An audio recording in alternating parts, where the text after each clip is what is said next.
If you're interested in what I look like in real life and want to learn more about me, then follow my Instagram page at Joe the Insomniak. Hey everyone, before we start today, I want to say a massive thank you and shout out to our sponsor Sweet Packs, bringing you the best candy straight to your door. Just head on over and use code Insomniak. Hey everyone, I just wanted to say thank you for being patient waiting for my voice to return back to normal. It honestly felt like it took forever to go back, but it has now.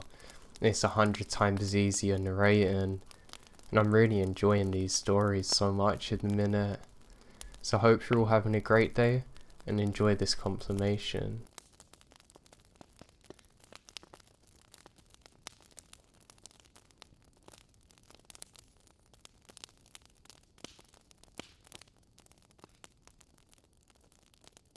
In my college days, now 20 years ago, me and my friends often took off to the North Georgia mountains on the weekend. We wanted to smoke, drink and commute with nature. These mountains were perfect. One weekend, however, this unsettling event occurred to me. My friend Bill and his German Shepherd Monty headed out towards Skya Valley. It was the beginning of the fall semester at UGA, and not much was going on yet. We had found an area where a dirt road led back half a mile, and then we would hike in another mile or so and set up near a creek. Excellent trails were nearby with fun places to explore, not to mention flat ground perfect for setting up camp. Bill and I arrived at our spot at around 4 PM and we got a fire going.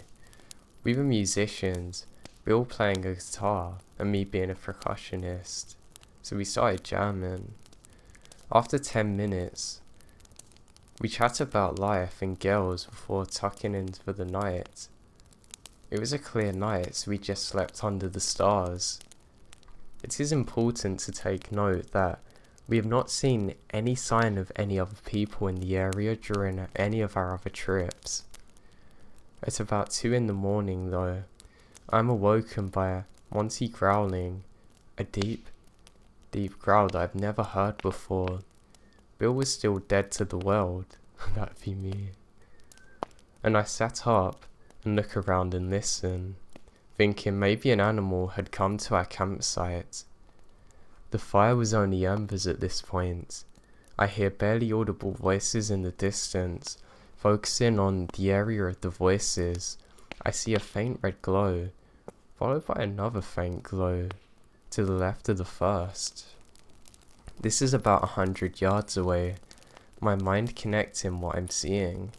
Cigarette embers burning that are approaching us. "Bill, wake up," I whisper. Bill rose from his sleep and has no idea what's happening, and I explain to him. At this point, Monty started barking as the strangers approach our camp. Now around this time, the others stood up, who were completely unfazed by our now rabid 80-pound German Shepherd, and we see two incredibly unkept late 30s or 40s looking weird guys. Bill told Monty to calm down. I'll never forget the look of these guys, skinny as hell, about 5'8", looking like something out of a swamp horror film, and probably 5 teeth between them, each having huge knives attached to their belts. "What you boys doing out here? Looks like you're having fun," they said. We responded and told them that we had been out there to camp and drink some beer, then asking for one, to which we gave them. They said did we want to hang out with them, and we declined, saying we have to be out early. Now throughout the conversation, anything Bill or I said, they looked at each other before responding. Finally, before leaving, one of them said, "You'll stay safe. You never know who you could run into out here," and winked as they walk away laughing. We pack up a few hours later and leave and never went back there again. The fact that we're only awoken because of the dog still terrifies me.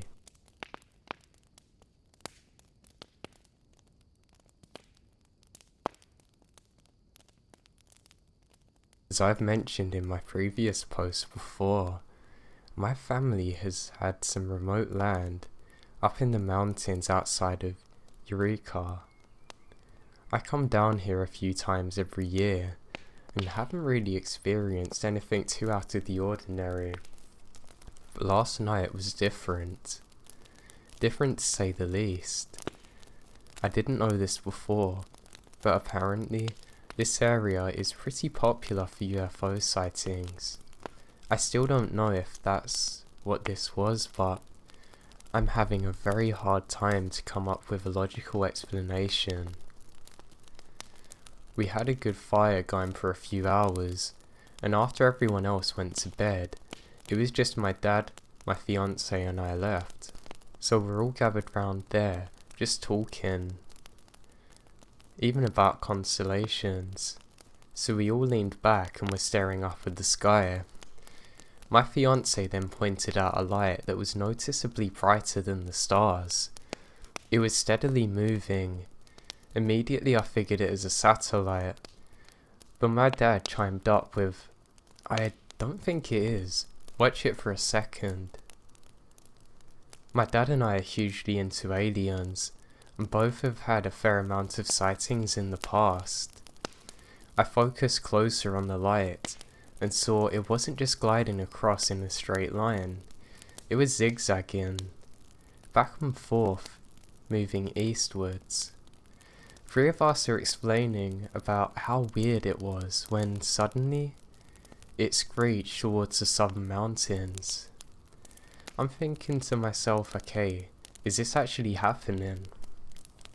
The light just stopped suddenly, hovering above the mountain for at least 5 minutes.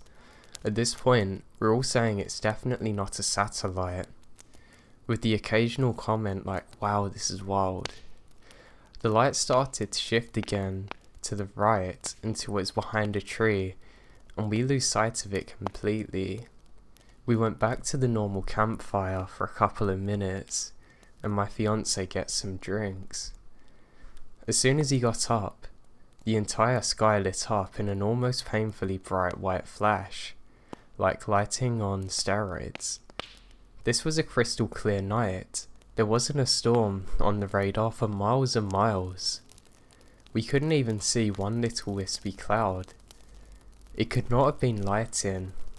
My dad and I are the only ones who saw it, as most people were asleep and my fiance's inside. There wasn't a single sound when it happened, no boom or rumble, but the entire mountain went dead silent for a few minutes after. I mean, honestly, it's just so eerie. It's like time around us paused momentarily, and my dad ended up feeling so uncomfortable and anxious that he just went to bed. The two of us stayed up for a while after, but we didn't see anything weird or any flashes, but we had a very heavy sense of unease afterwards.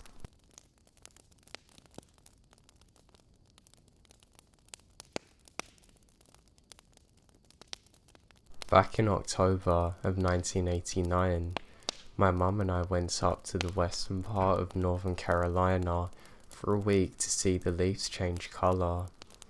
We rented a cabin which was owned by the cousin of my brother's former high school band teacher who had retired several years earlier.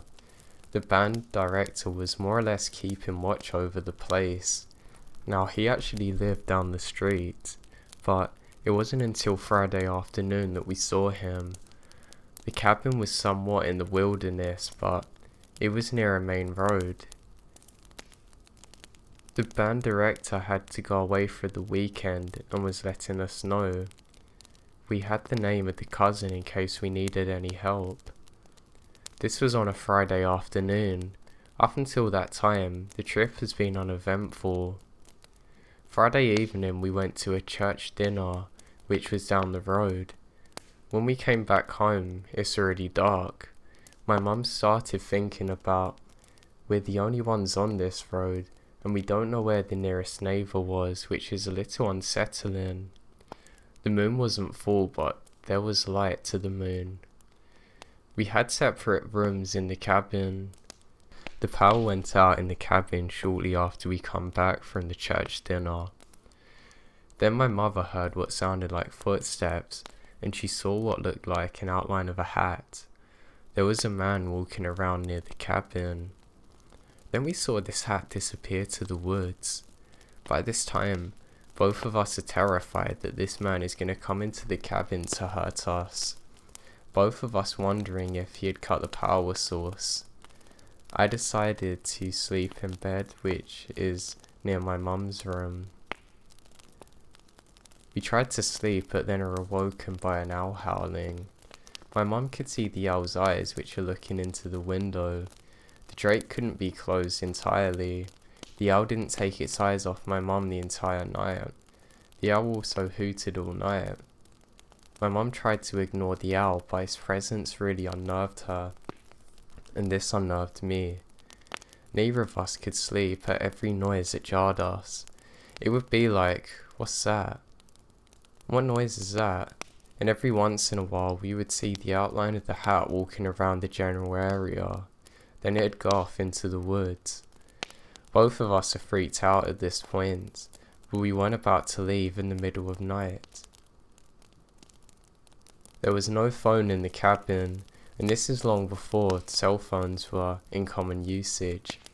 The power did finally come back on several hours later, or seemed to.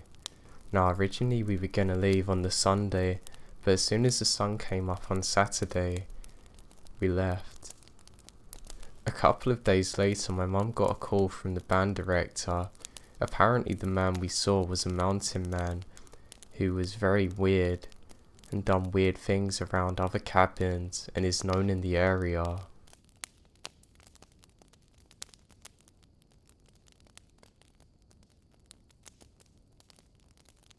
This happened to my FIL probably 10 years ago in a hunting cabin in Alabama. It popped into my head as we're heading out there tomorrow for a few days of deer hunting. He told me to go ahead and share the story. It's short, but as I get a little creeped out in the woods, this would have freaked me out. So, as many people probably know, we get out an hour or so before light and climb into a tree, into a stand, usually fairly deep into the hunt. Now on this morning, my FIL has been in his stand for a couple hours, and it was getting light and he was reading a book as he wanted to wait for something to happen. Out of the fog, he heard a woman's voice much closer than anyone should have been to him at that time. She's calling Hunter, oh Hunter, in a very singy voice, like a mother calling to her child. Now as I said, we're pretty deep in the woods. There are sticks and dried leaves everywhere. You generally make a pretty good racket getting to your stand, which is why we get out so early. Not only that, but in order to know where he was and spot him in the camouflage tree, she must have seen his light when he walked out and followed him into the woods and waited hours before calling him. His first thought was that the woman was calling someone named Hunter, maybe her son. She called again and realizes that he is a hunter. She turns around, peers around the trees and sees a young woman. She, in very few words and in halting speech, explains that something's wrong with her hot water heater and wants to know if he can come and look. Now the strangeness of the situation hasn't set in yet, and he's a give the shirt off his back kind of guy. Not to mention he's nearly 6'2", 300 pounds with a gun. So he wasn't too worried about this small woman and starts getting down to have a look. He follows her back to her mobile home, which borders our hunting land, probably about 10 minutes away. She walks inside, leaving the door open. He is trailing behind a little, so as he gets to the door, kind of knocks and sticks his head in to say hello. There's no answer. When he entered the laundry room, he can see there is a hot water heater and it's just pouring out of the bottom. Just absolutely pouring, I mean. He walks over and turns the valve off and says hello again, but hears nothing. The house is empty. Empty of people anyway. A disaster is inside though. At this point, he's starting to see how strange it is, and decides that this is just a kind of situation where you get robbed then murdered, and nopes out of there. Now, we have hunted this land for years since and have never seen anyone at this place. Every time I pass her place, it sends chills up my spine. I don't know if she was a ghost or something, but this was definitely some kind of setup, and I'm glad that we all got out of there okay. Had we been weaker, smaller targets, I'm sure the whole situation would have gone a lot differently.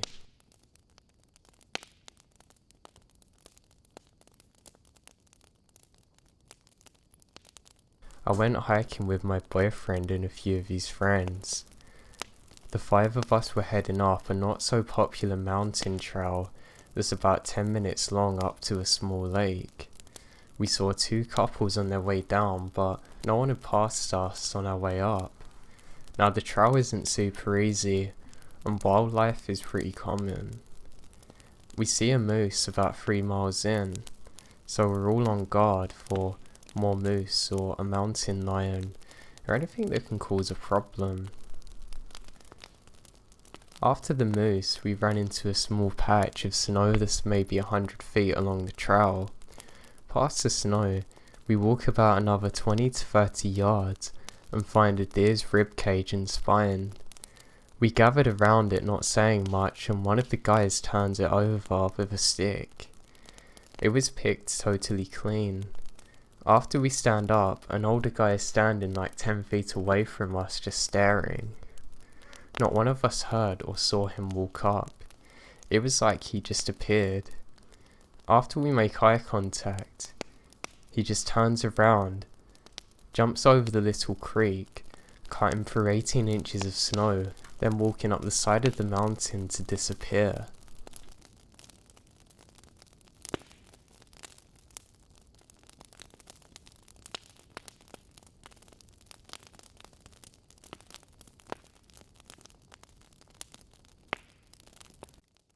When I was a bit younger, I used to love to go and explore abandoned places, and what better place could you explore other than an old mansion?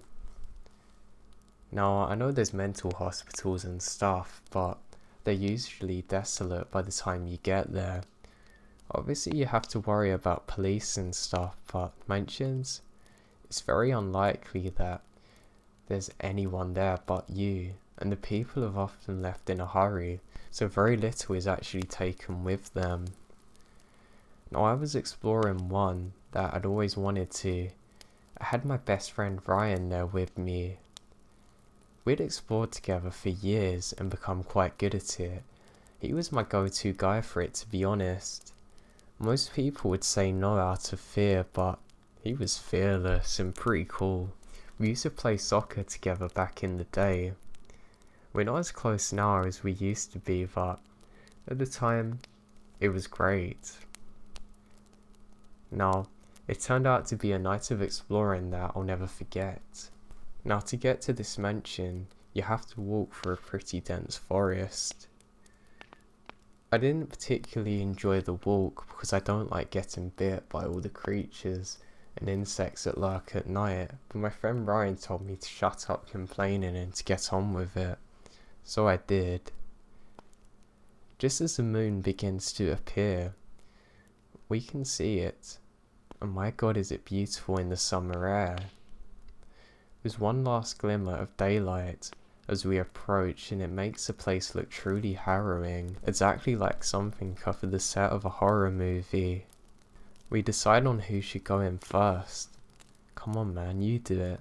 I do it all the time. What, scared are you, Ryan? Hell no. Oh, I'll do it since you're such a big baby, I say.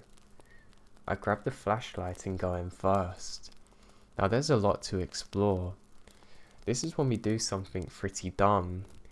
We decide that we're both going to split up to explore it all. Now this is dumb because you don't know what's in there. The place could be booby trapped, you could fall and get hurt, or someone could hurt you for all you know going in there. But we do so anyway. Ryan goes off to explore the basement while I stay up. I want to explore the top. Now, I don't know where Ryan goes, but I tell him just to call me if anything happens or if he gets lost. He says sure. We agree to call each other in half hour if we don't find each other. Now the time must have flied.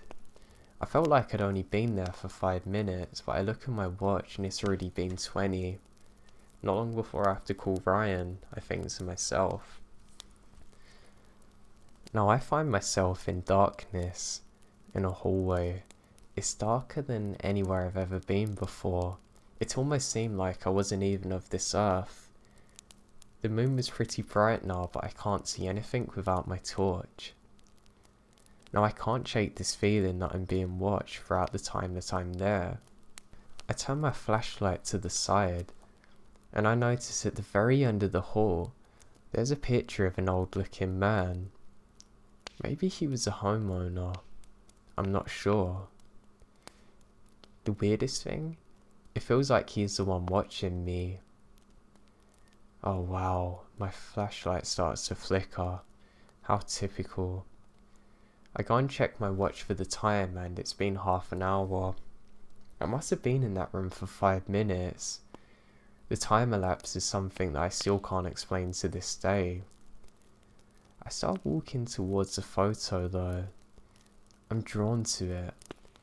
It's a feeling that I've never had before. Just as I start to, I get this terrifying feeling that I've never had before that I should not proceed on any further.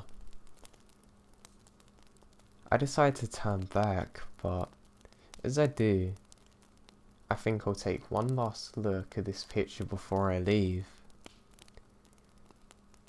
Then I hear a loud bang sound. It takes me a second to realise what's happened because of the pure adrenaline. The pictures flew 3 feet off the wall towards me. Adrenaline takes over. I begin screaming, "Ryan, help me, God please, we need to get out of here." I can hear screaming coming from outside. I luckily find my way out thanks to Ryan screaming. I try and speak to him, but I can't even get words out. He just knows something's terribly wrong by the look on my face. I continue sprinting, and it's not until we're halfway home that I tell him what's happened. He said I've gone completely white. I have to stay at his house for a while to calm down. Now it's there that we agreed to never go back to that place again, and we never did. I had nightmares about it for years afterwards. I got word that eventually the place was demolished.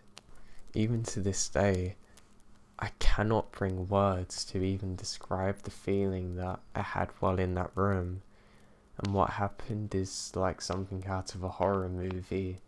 The best way I can describe it to people is like I walked onto the set of a horror film where a scene played out the moment that I arrived.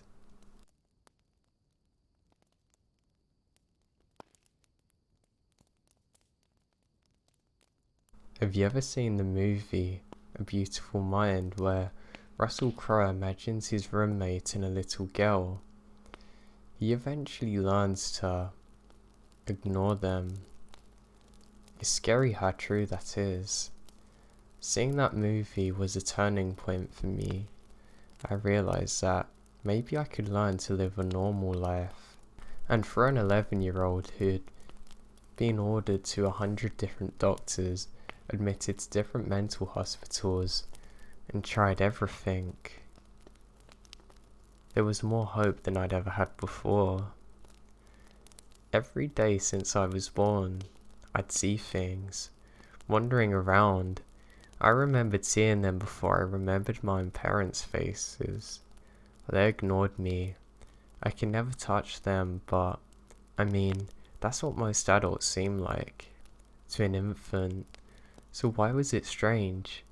It was pretty fuzzy. That's far back. No one remembers being a baby, but they've always just been there.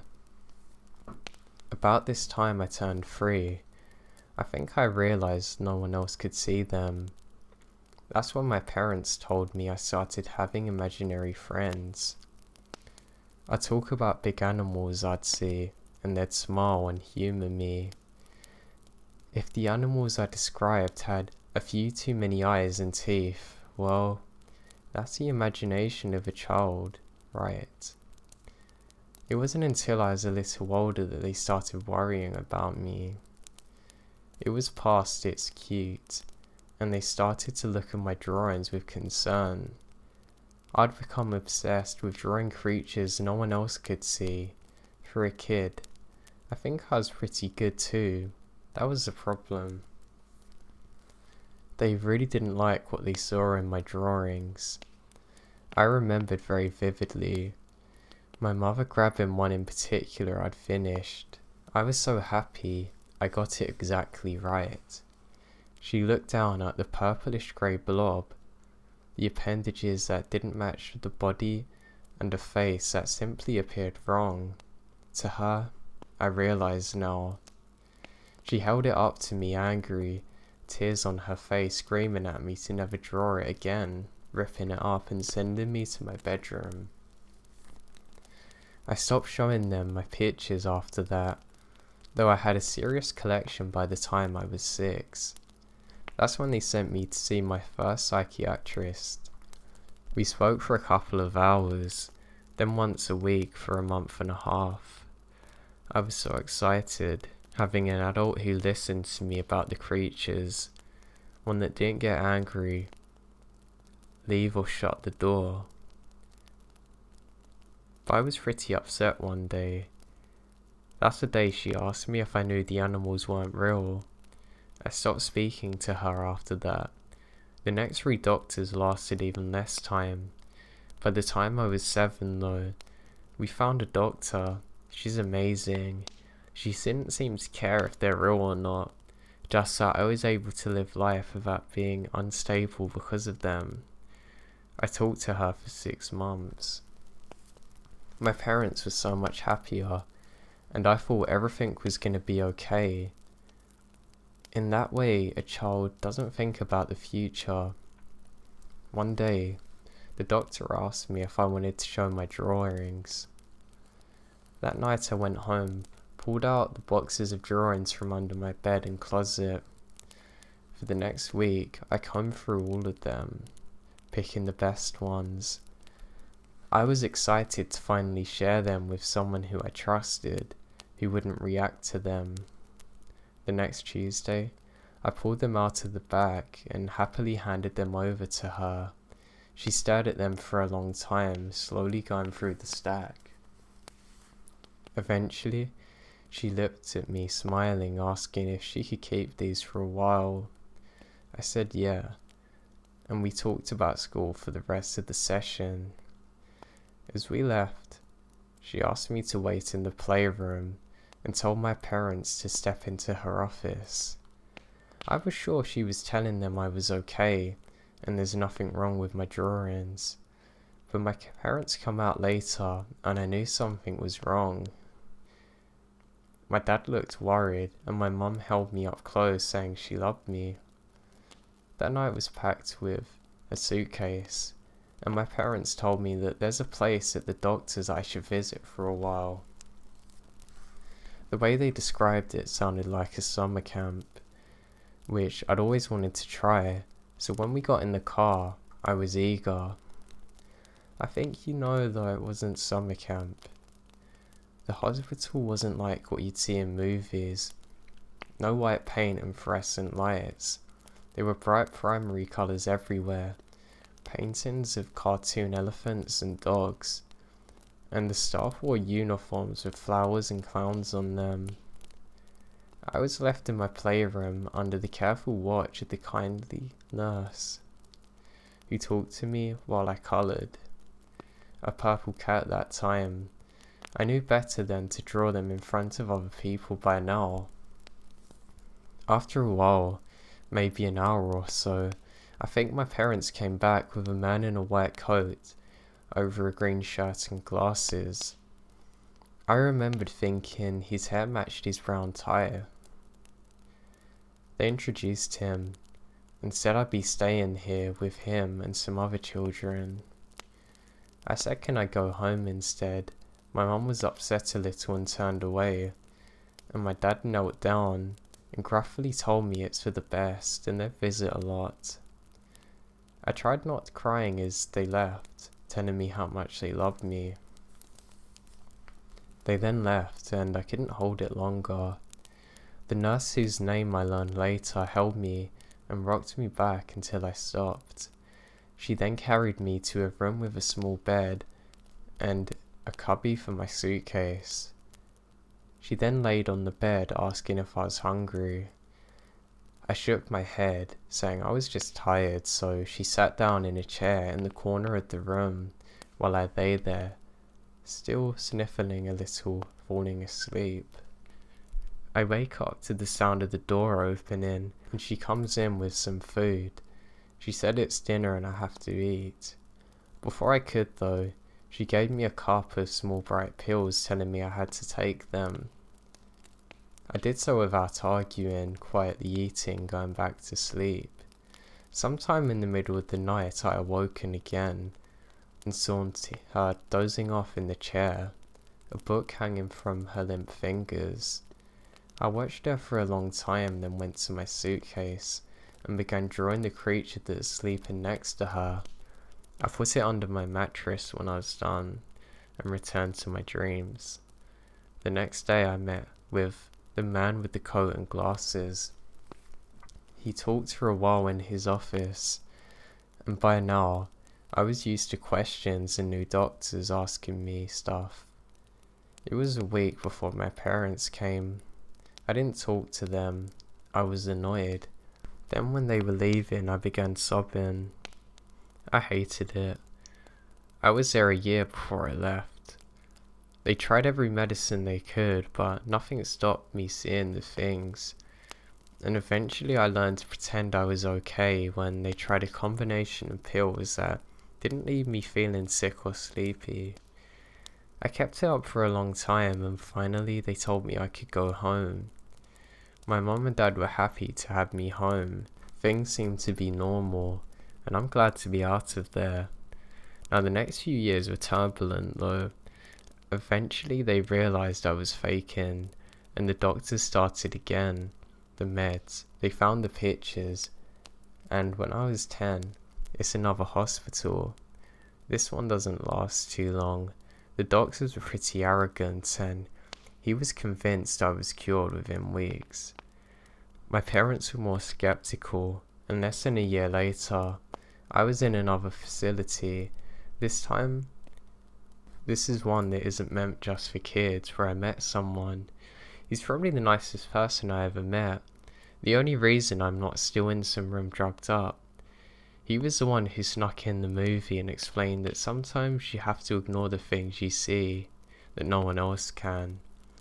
To this day, I don't know why he took the risk and gave me the very unprofessional advice, but I'll forever be grateful for it. This is when I finally learned I had to do things to stay out of places like that forever. I was able to go to a normal middle school, and my art teacher loved me. I'd had a lot of practice after all. I never showed her the pictures I did in my free time though, of course. I went through high school like normal. It was as close to happy as I'd been in a long while when someone come in my life. She loved my art. We spent hours talking together about the shapes and colours. My first girlfriend. My parents are thrilled naturally.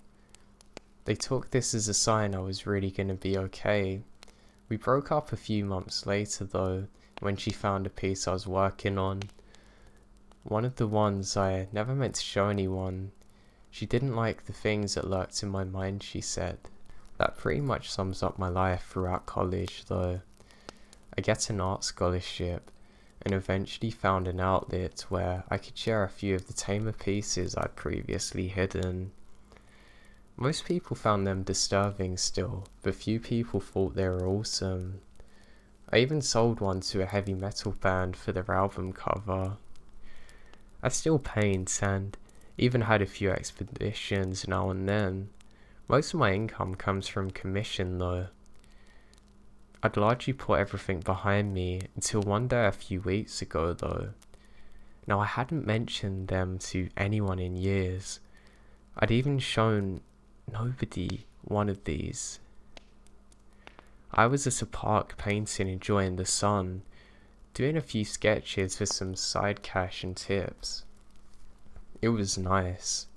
Around lunchtime though, I grabbed a pita from a vendor nearby and a bottle of water, taking a spot under a tree to enjoy the shade. I saw one of them drinking from the fountain and watched it a while, standing up, stretching. I caught sight of something that made me freeze. There was a man, just some old man in a suit and hat, staring at it. At least it looked like he was staring at it. He had a little book in his lap and a pencil in one hand. Heart racing in my chest and heart pounding, I walked towards him. I sat down on the bench next to him and tried to catch a look at what he was scribbling. Sure enough, it was there. He was drawing it. A numb serenity washed over me, and I caught his eye. He raised an eyebrow in the universally recognized expression of what? I worked my tongue for a minute, testing my words, forming a question I wasn't sure how to ask. Finally coming out as, do you know they're there, or what they are? He stared at me for a moment, studying me, confused. Eventually, he smiled sadly, shrugging, for all I know, they're just in my head.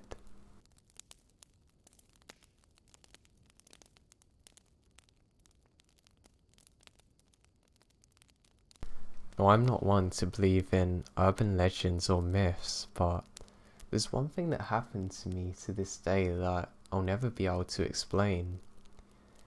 I have some family that live in Appalachia, and I was visiting for a while. I was staying in a log cabin there with their dog. I couldn't sleep one night, and I was awoken by the dog the moment I started to drift off. He was barking like crazy at the window.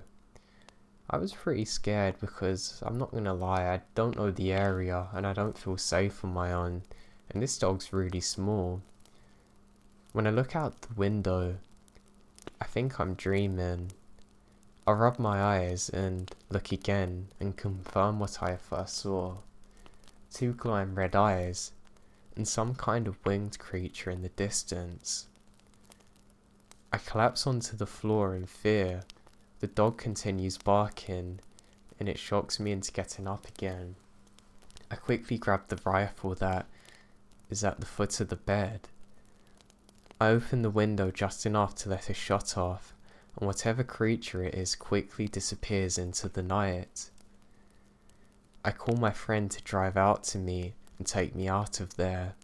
He's sure what I saw was the Mothman, and I was being stalked by him.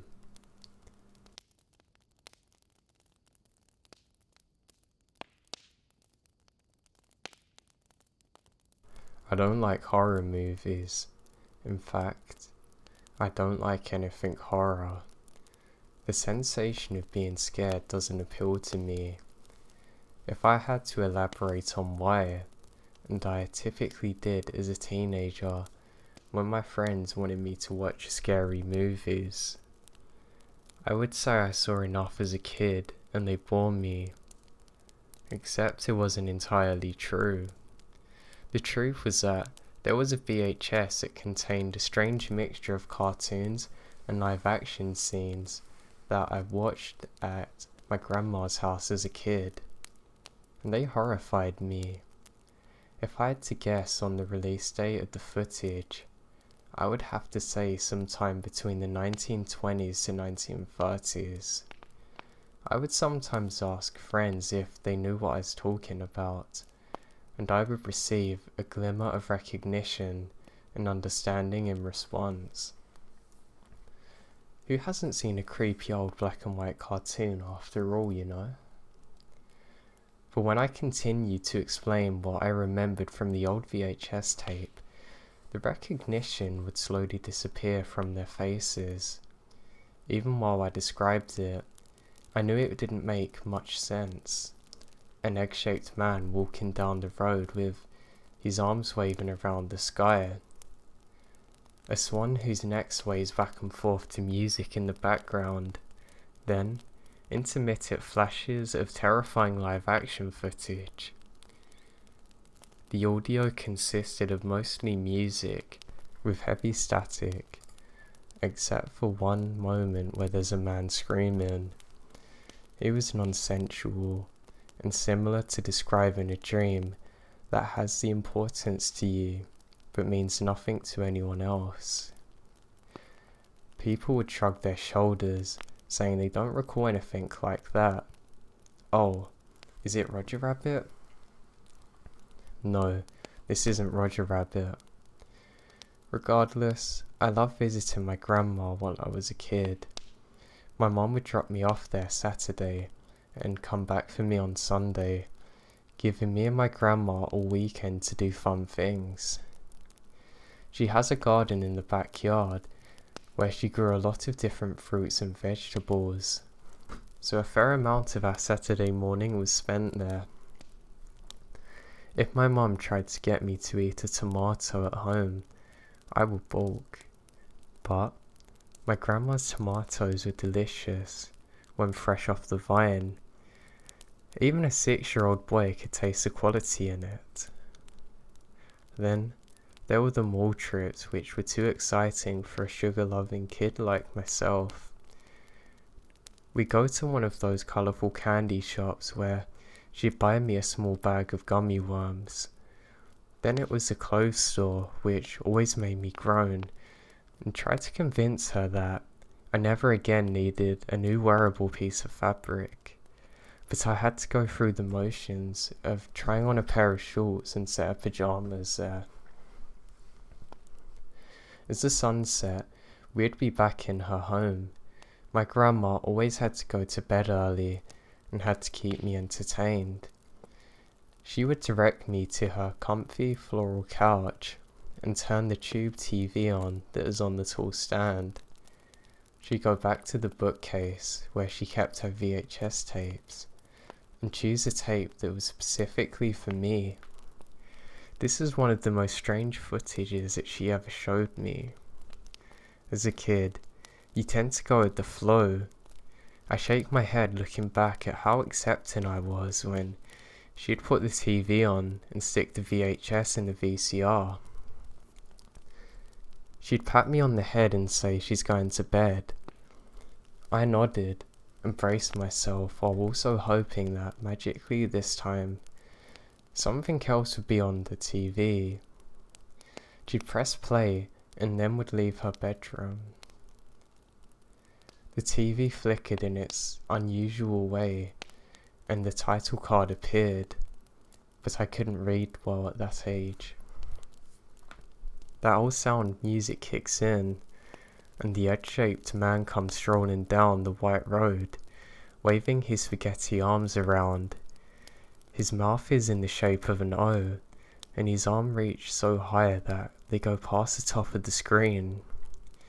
In front of him walks a swan, with the neck that looks uncomfortable when it bobs and bends to the music, which is a sound like pure static with some trumpets. I was always mesmerized at this scene. The flying animation and bad audio, something about it kept you watching though. Then the cartoon cuts and a real human skull flips up the TV screen.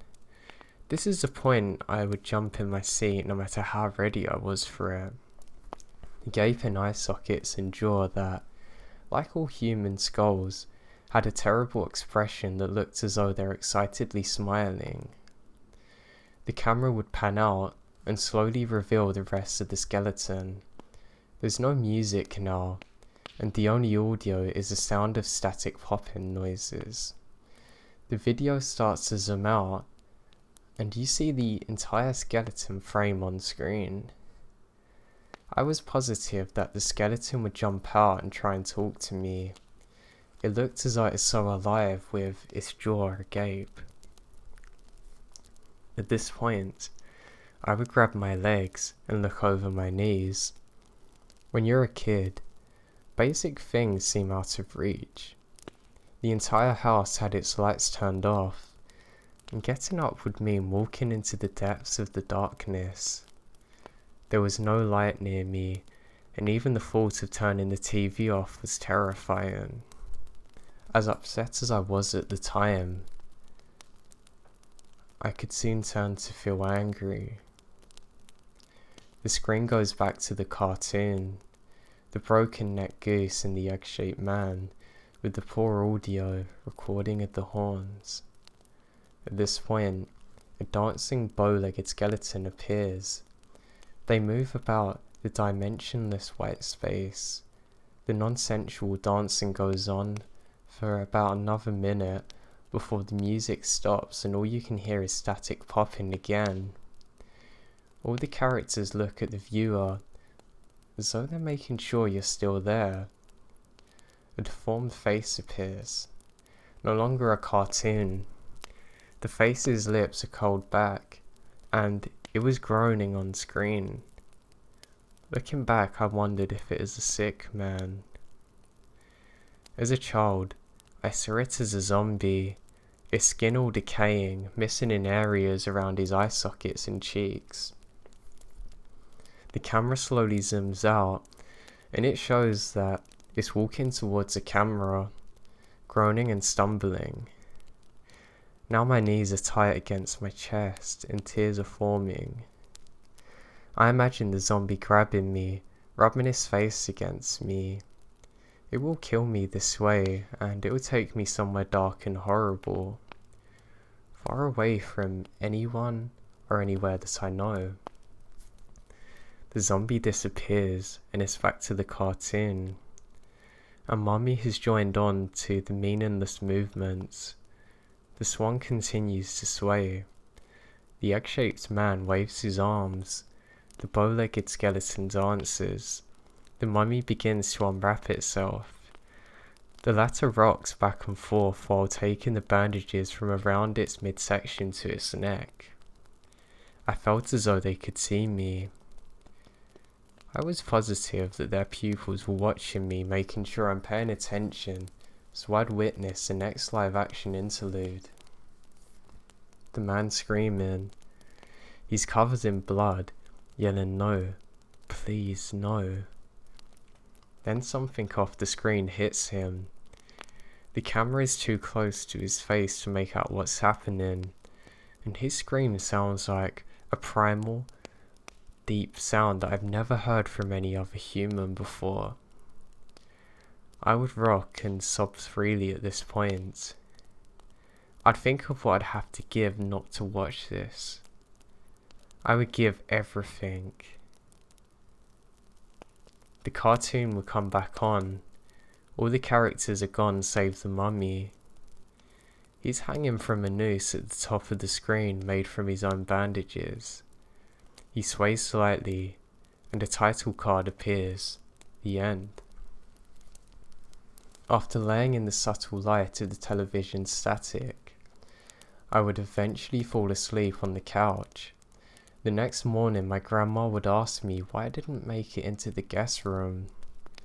I'd say I fell asleep watching TV, but in actuality, I was too terrified to make the impossibly long midnight trek to the bedroom. Sundays were spent around the house. She'd give me crowns and I'd show her what I drew. Mostly houses and stick figures of people with the occasional shark.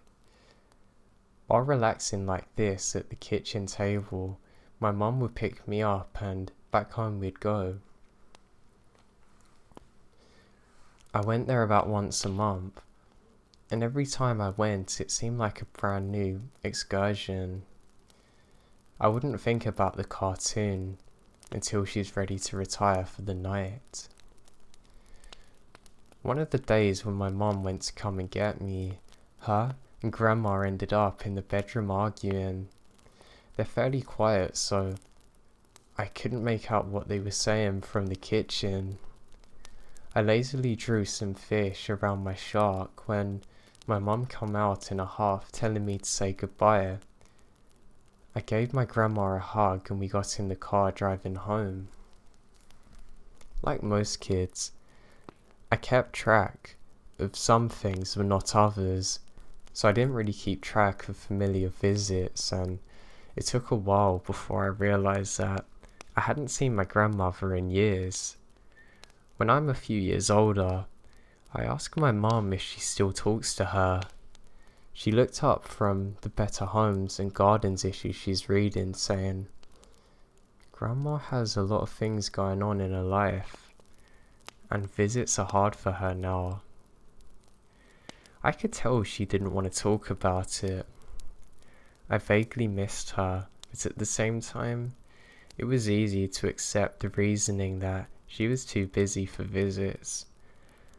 9-year-olds believe most of what they're told. It wasn't until I was a 36-year-old that I went back there again. My grandma had passed away from a stroke, and I received word from my mum that I could take a walk through the house to see if there's anything I wanted. I couldn't believe I would ever see the inside of the house again. Even as an adult, I still remembered those cartoons. Not as vividly. They seem more like memories from a dream. But maybe I could find the strange VHS seeing it through an adult's eyes. The thought made me oddly excited, regardless of the chill that went through my entire body. Even seeing that couch again would be unreal. I went there with the copy key my mum had given me and walked through the front door. Immediately the smell of the home sent me back all those years ago of picking tomatoes and drawing with crowns. I remembered the house was so large, but it seemed like it was cramped and small now. I made my way through the kitchen and stopped for a moment to look around the table and reminisce back to those lazy Sundays and easier days. I then went to the living room and sat down on the couch. No HD TV. The tube TV was still here. It seemed as though it was so surreal this time. I went to the bookshelf to try and find the tape. Above the row of vintage hardcover encyclopedias sat a row of VHS tapes. I looked through it and found some old classics like Gone with the Wind. I couldn't find a single one that matched what I was looking for though. I made sure it wasn't hidden behind any of the other tapes or books before I moved to my grandmother's room. Why I thought it might be in there, I'm not too sure, but I didn't want to think it was missing. I searched through the closet and some drawers. I looked under the bed, but it was just shoe boxes filled with old letters and cards. I sat on the edge of the bed, scanning around the room. I saw something that an old lady would have kept. A makeup table and chair set. I sit down in it, looking through the drawers in the table. Some half used and some new makeup, no tape. I continue to sit there deep in thought, but I can't shake the feeling that something's over my shoulder.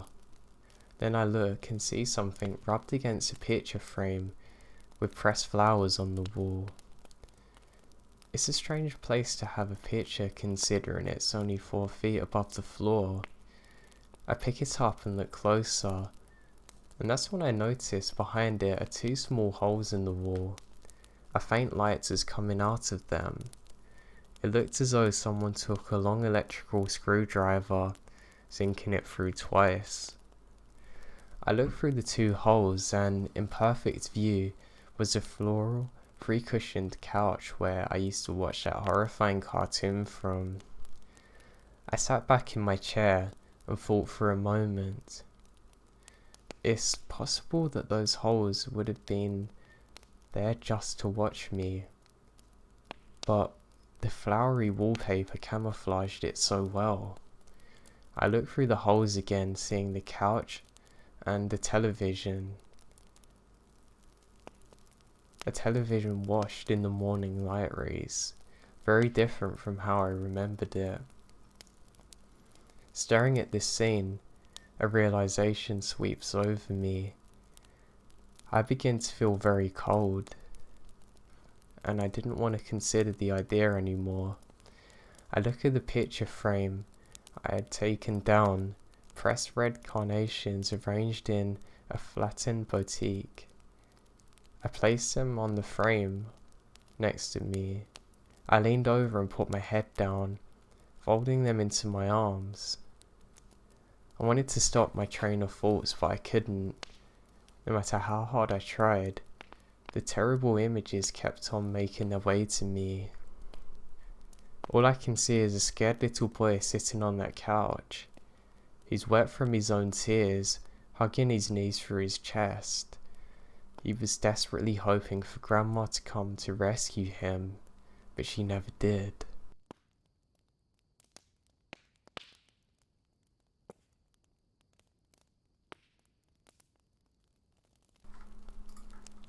In the winter of 1988, bodies began appearing on the border between my town and the surrounding woods.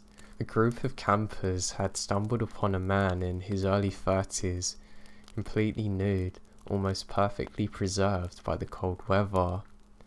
By the end of the day, 2 more men had been found within a quarter-mile radius, all 3 naked, found lying on open ground, as though there'd been no attempt to hide them whatsoever. 1 woman and 2 men. None bore any visible wounds. The news exploded. It was a little backwoods town where not much happened. So when 3 strangers turned up, dead, hardly a mile away from each other, it became all anyone would talk about. I was just a kid then, a few months into 6th grade, and the rumours spread around school. Family breakfasts that morning were quieter than usual. My mum was horrified, poring over the newspaper as she wondered aloud if it was safe to send an 8-year-old to school. "Jesus," she said, gesturing at the paper. "Look at this. They put their photos in. That's not decent." My dad glances over, saying, "I bet you it's drugs, and this whole fuss is over nothing." "Can I see?" I ask, reaching out to take the paper from my mum. She pushes her lips and says, "Fine, but don't show your sister." I grab it and look over. There's 3 grainy photos of faces. I'm kind of disappointed, though I wouldn't dare say that aloud. Now while my mum is washing the dishes, I let my sister look. She stuck her tongue out and looked over them, saying, "That one looks like William." She giggled, pointing to the leftmost photo.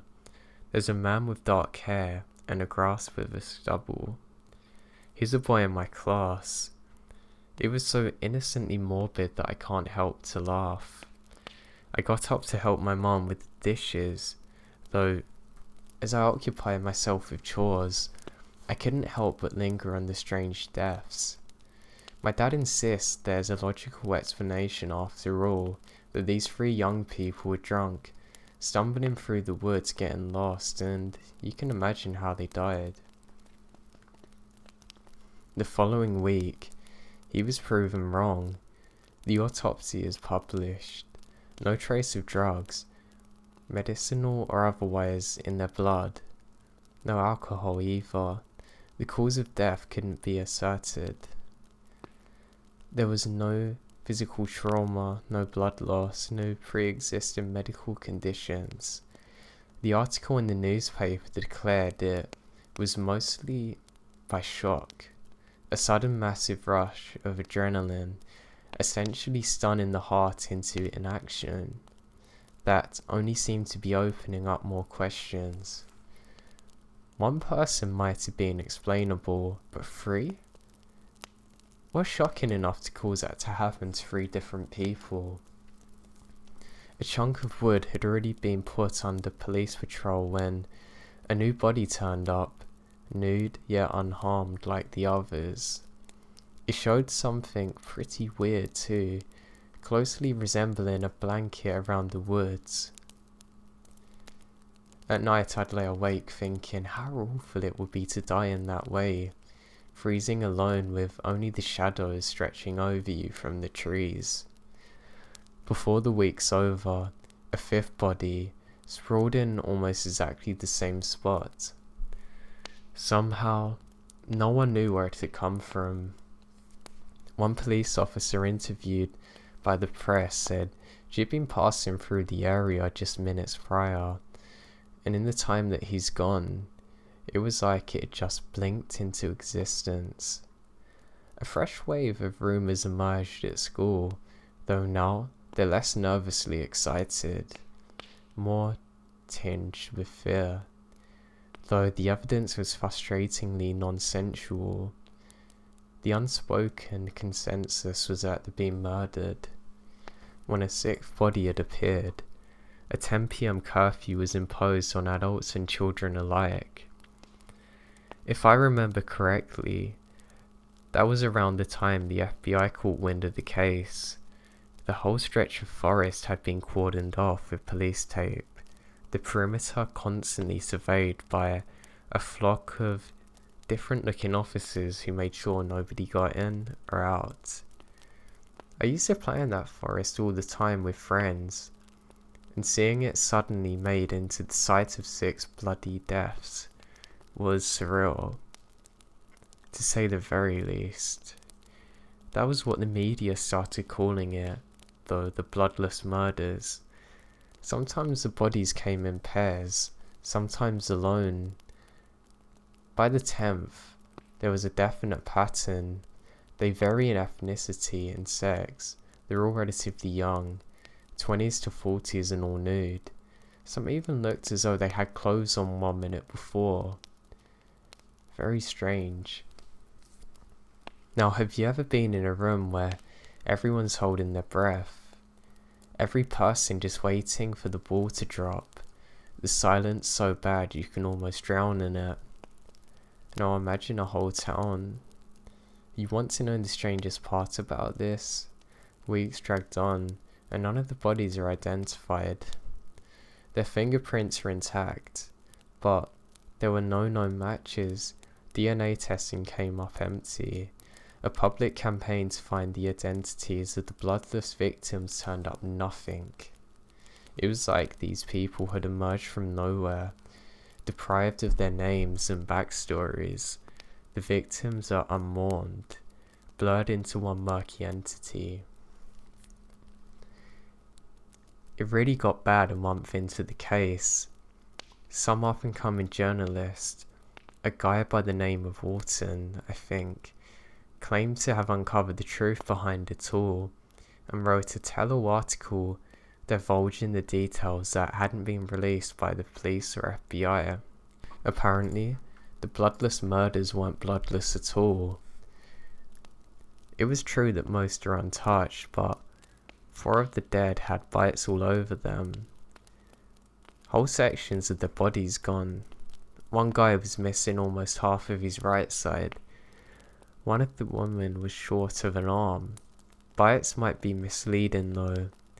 The missing pieces have been removed cleanly, almost too cleanly in Wharton's words, as though they'd been scooped out or magically taken away.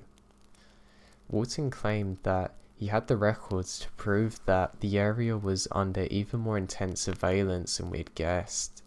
Besides hundreds of cameras that had been covertly installed in the trees and throughout the forest, there's also lots of temperature data loggers and state-of-the-art recording equipment, along with a whole host of other devices that I couldn't even wrap my head around. Stuff that measures radiation and minute changes in composition of the air. If he's right, it must have cost a ton. Supposedly the data showed climatological deviations. Basically weird spikes and dips in temperature corresponding to the times that the bodies are found. If Wharton was right, There's a good chance the FBI was in possession of video and audio recordings showing the origin of the bodies. It sounded like a crazy conspiracy, even though Walton hadn't been able to come up with a solid theory for the reason behind the cover-ups. That was the part that drove me crazy. I must have read the article at least 100 times. What happened next was a total lockdown. The newspaper was pulled from publication in the blink of an eye. Walton publicly apologised for having made fabricated claims trying to make a spectacle out of deaths. Not much was heard from him after. The case was under full jurisdiction of the FBI. According to my parents, the local police were all but shut out of it. I don't know what happened exactly, but suddenly the media coverage drops to zero. At school, the teachers gave me a talk about it, how we're all safe and there's no further spreading of rumours, okay? I remembered thinking about the weirdness of it the whole day, while a teacher was going on about the importance of following curfew. There'd been a team of adults who had quietly snuck the kids out of the room, ushering each one out through the back, and taking them back about 10 minutes later. One of them was my friend. After the assembly, I quizzed her about what happened over lunch and a stale pizza. It's really weird. They took a sample of my spit and some hair and nails. You think they're checking for diseases? I don't know how to answer her. The whole thing left a sour taste in my mouth. I was helpless and scared. The parents must have encouraged them not to talk about it either, because whenever I was bringing it up to my mum, they'd shut me down fast. In hindsight, I probably never should have attempted the plan. On a Friday night, I snuck out after the curfew, with only a handful of granola bars and a flashlight. I biked down to the woods. It didn't take long. It was one of those childhood routes that you know by heart. I wasn't even sure about what I was hoping to find. Chalk it up to a mix of curiosity and senselessness. There were patrols standing around, but I managed to make my way to a dense corpse of trees and snuck in from there, my heart racing 100 miles an hour as I ducked under the yellow tape. The sheer stupidity of my idea hadn't settled in yet. If what Walton had written about the surveillance had been true, there was no chance in hell that I wasn't going to get spotted. But being a kid and all, I'd hoped to be able to just get a slap on the wrist if caught. I turned my flashlight on to the dimmest setting and began my trek, playing that I knew the path through the woods as well as I thought I did. Time passed differently that night. Maybe I was walking around for 30 minutes, maybe it was 3 hours. The sky's inky black, and in the darkness the trees distorted themselves into more and more monstrous forms with each step I taken. All I know is that when I stumbled across the body, the world comes to a shuddering halt. Under the cone of artificial light, the body appears fresh, the skin still pink. I remembered thinking if I touched him, there might have been a swarm. His eyes are wide open, glassy as a river, face set in expression of determination. There was a tattoo on his bare chest, and some weird things written on it. I didn't question it further and escaped, never knowing the truth of it all.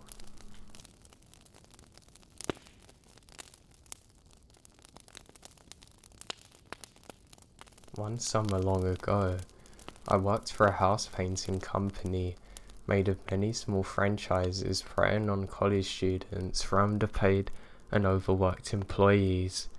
Said interlude, servants, workforce / generally returned to school in late August, and the franchise would close until next summer. Now I was a lackey who hired everyone formed crews, met with customers, transported materials, etc. AKA my boss's job, but he preferred, not doing it. Late in the summer, my boss decided to continue into the full months so he could make more money while depriving me further against my will. So I had to hire people who are in the painting business, but for whatever reason couldn't find a job without going to a reputable company, and so had no option but working with us. Yay. Enter Jim. Jim was a veteran, about 45 years old, which was far above my usual 18 to 22 hiring demographic, but he had impressed me over the phone, as I was essentially painting an entire house for myself or without skeleton crew until I could scrounge up more workers. I didn't interview him in person, just told me to show up ready and go and meet me and a crew at a new job site at 9 AM Monday. Life as it does happens, and I had an emergency that prohibited me from being there on Monday. Some of my summer workers who didn't go off to school would be there, so I texted them explaining to help Jim to get used to the way we worked and make sure to keep it basic. If he was having trouble, send him home and we'd start over with someone there next day. At 9:45, my phone is blown up with text and calls. I'm awake now, but I slip outside to hiss into the phone. I say, I'm staring at a dead family member. You know this? Now what? Jim isn't okay. What do you mean? He's insane. He's ruining this person's roof and he won't listen to us. He keeps screaming at us to be quiet. Well, I thought Jim had a point with the last part since my crew spent more time talking than painting, but I digress. In their infinite wisdom, my crew stuck this dude with me on the roof to paint a teeny space which would take about 5 minutes with a brush, while the other guy gets a job and homeboy pulls out a 9-inch roller and goes to town, swooping the thing up and down like a skateboarder on a half pipe, so the entire black roof area below him is covered in beige paint. I tell him to get down and send him home. I'll deal with it after the wake. I tell my boss what's going on.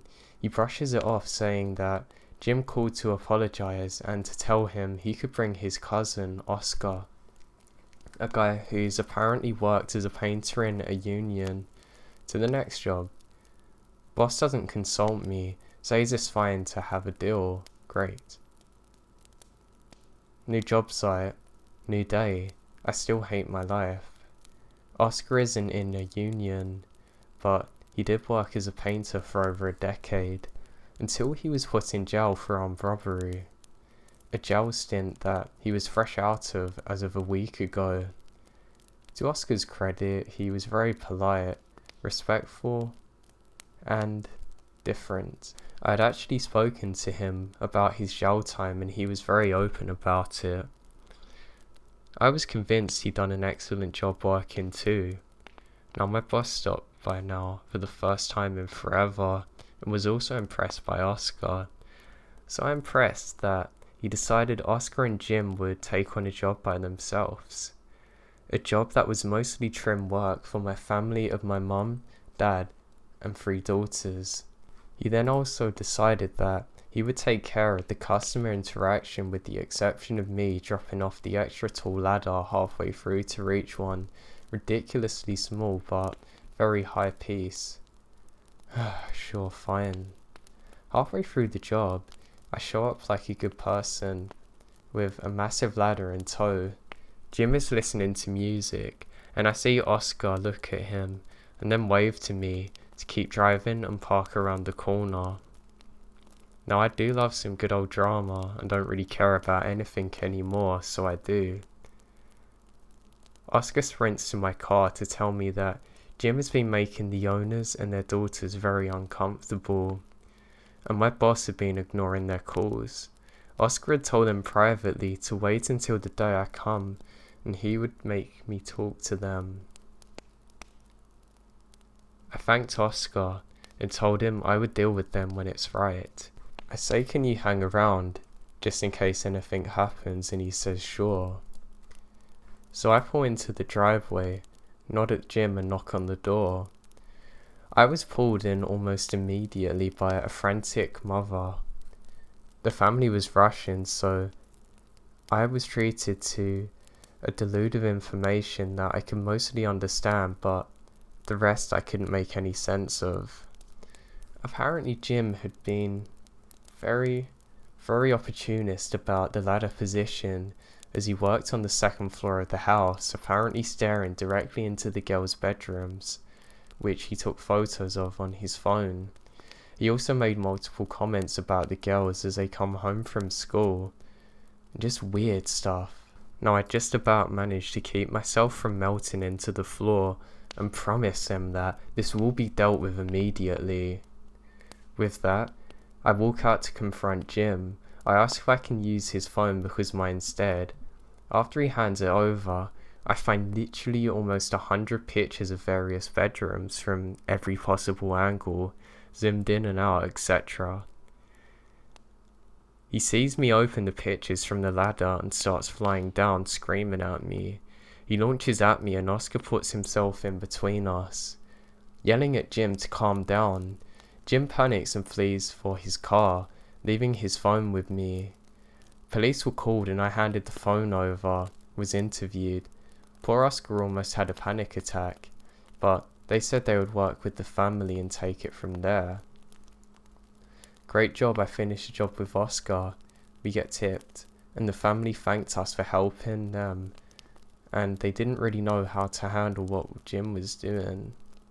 Time passes and I'm watching TV in the living room. It's about 9 PM.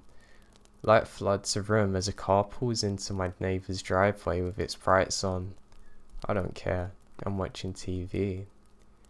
A few minutes pass and I hear yelling from the neighbour's house. I look out the window and it's Jim in the driveway, because my boss had given him my home address as where to pick up the checks at the end of each week. He got confrontational, yelling at his neighbours. When I go around, I can see that idiot staring at me through the window about 6 feet away. He then pulled out a handgun and starts mentioning some weird stuff at my wife. Before I can even register this is actually happening, or grab my own gun, which I would have heroically used to shoot myself in the foot or something.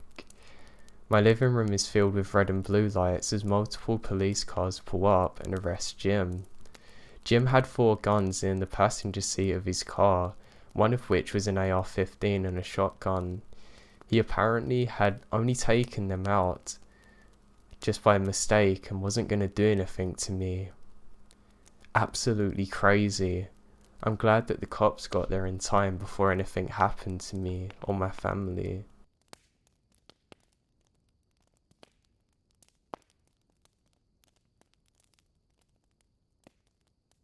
This past Monday, my co-workers and I returned to our hotel from a day of work out in the field.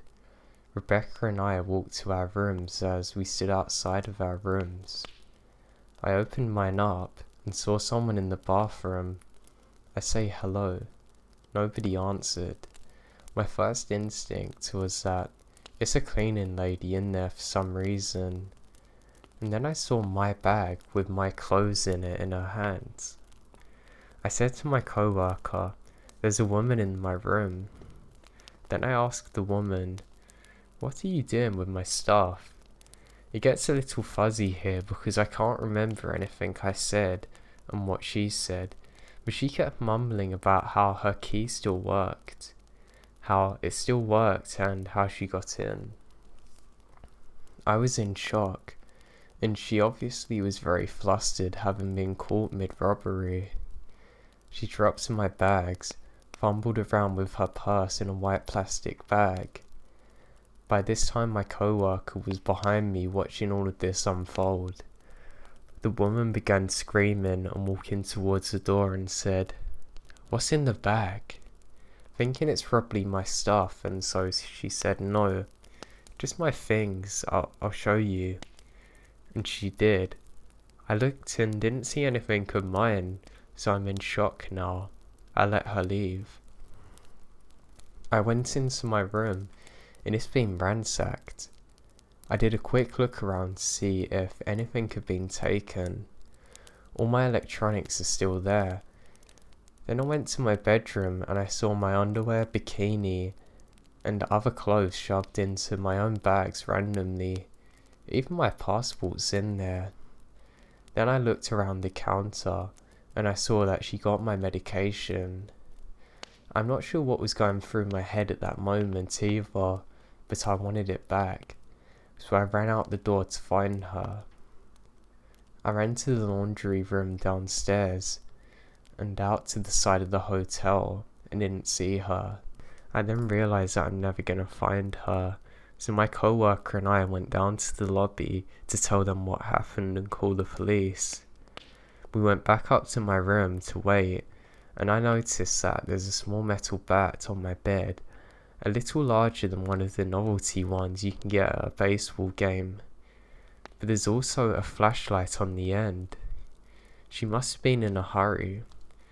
She also left behind a necklace that must have fallen out of her bag while scrambling with mine. I was almost freaking out at this point because I thought she'd gotten away with my medication that I needed.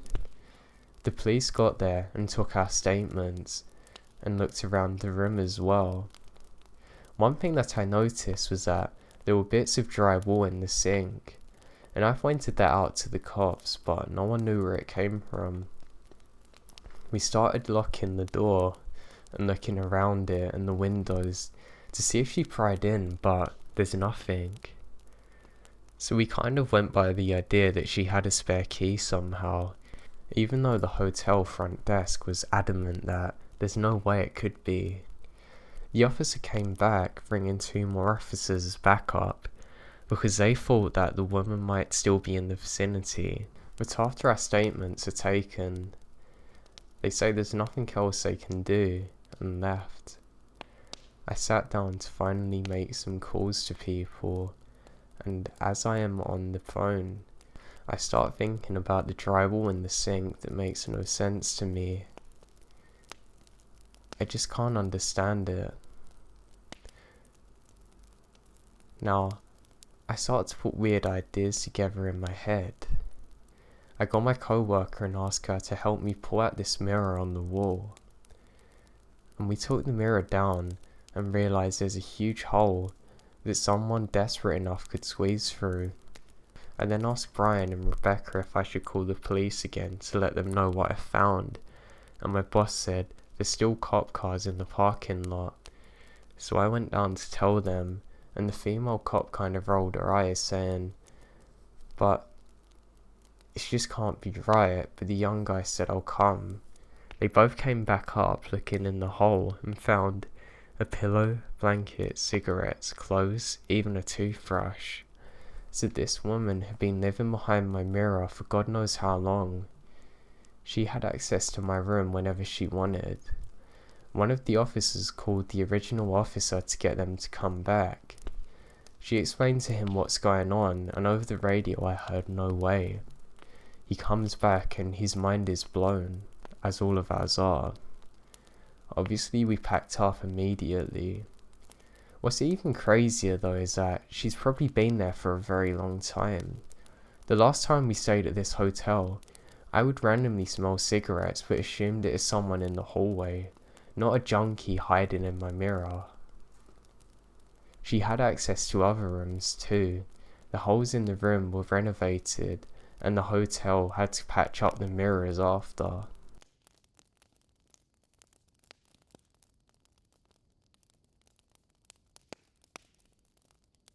When I was around 10 or 11 this happened. I was home alone. The doorbell rang while I was watching TV, so I hastily moved my bowl of cereal and got up to answer the door. It was the mailman who had gotten a package, but it was so big that he needed help to carry it. Something about him felt off. He wasn't wearing a uniform, but a dirty white shirt and jeans. I asked him where his truck was because I don't see it parked out, and he said it's around the corner, to just follow him and grab the parcel. He kept on telling me that I needed to help him, but I politely said I wasn't feeling well, and that we would just go over to get our mail from the office. He said how much of a hassle that would be, and to just go out there and get it. I said I had to get my shorts on, and my shoes and go upstairs, and he waits outside. I locked the door and bolted upstairs, closing all the windows. I call my mum to come home, explaining everything. The man's still outside and he shouts at me, asking if I've got my shoes on. I replied that my mum was coming because she's much stronger and can carry the package. Once I'd said that, he quickly ran and I never saw him again.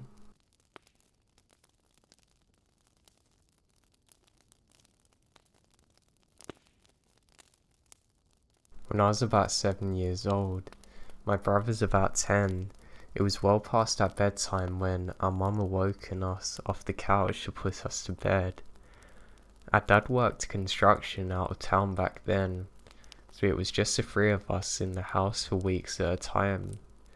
Up the stairs and to the immediate right was our parents' bedroom. Going left put you in the middle of the hallway. Taking another left down that hallway led to my brother's room.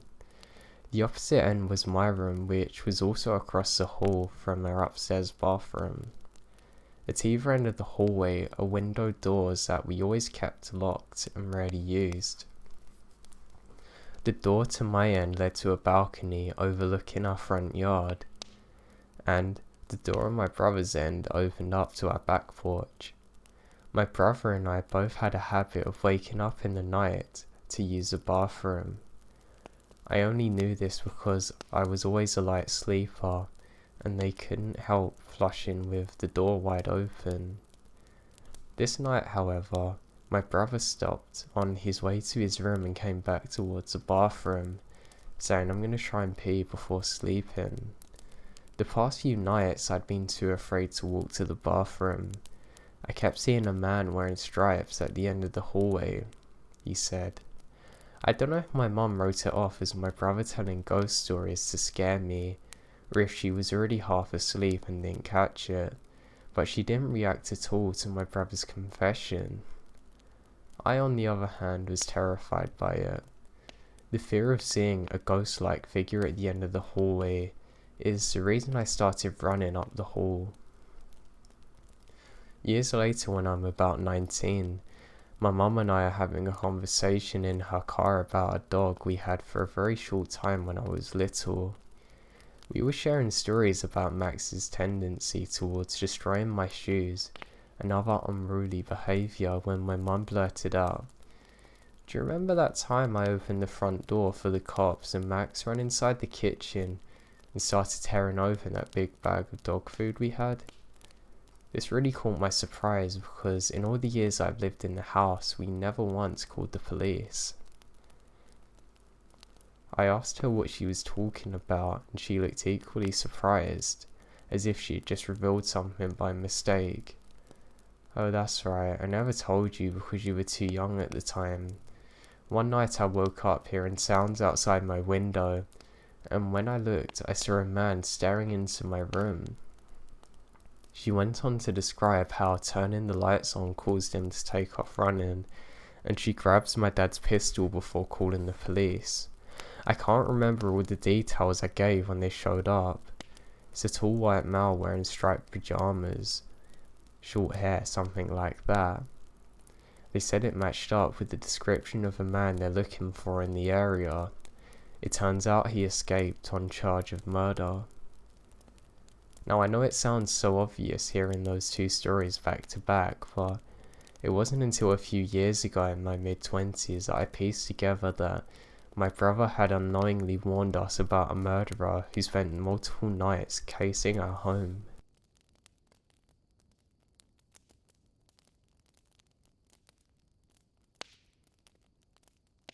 This happened about 2 nights ago, so I'm still replaying it over and over again in my head. I thought this would be a good place to share. I'm a pretty predictable person with a predictable schedule, so I'm not sure if this was a random occurrence or someone who knew my nightly routine. I'm a 35-year-old woman. My husband Rob gets up for work hours before me, so he goes to bed before I do. I usually get to bed a few hours after he does, around the same time every night. I turn off the lights and TV in the living room and take my dog to the back of the door to let her out. The door leads to a large deck outside. Off to the right of the deck is a few steps down and a small path to the gate. This gate's literally always chained and locked. Every single night before opening the door, I peek out the window next to it without disturbing the blinds and flip the deck light on. I never expected anyone to be there, and we've never had a problem with anyone trespassing or trying to break in. It's just something I do. Every night, kinda like peeking behind the shower curtain before I pee, so I know no one's in there. But if I don't check that, then there's gonna be the one time there actually is someone behind there, you know?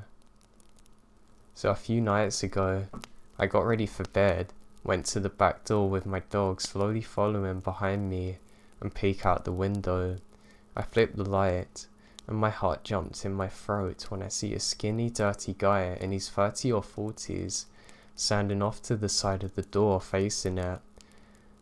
I see him raise his arm up and hold a screwdriver above his head as soon as the lights went on, preparing for someone to open the door. I screamed, "Rob, get up, get the gun," as loud as I can, which startled the guy. He jumped over the rail of the deck and ran. My husband ran out of the bedroom with his gun. He calls the police and they show up within 5 minutes. They drove around trying to find the guy to no luck. The guy broke the lock on our gate to get in. He also pried open the back screen door, which we always kept locked as well. If I would have opened the door without looking first, I would probably be dead. I don't know if I caught the guy trying to break in or if he's waiting for me to open the door and kidnap me. Either way, it terrified me.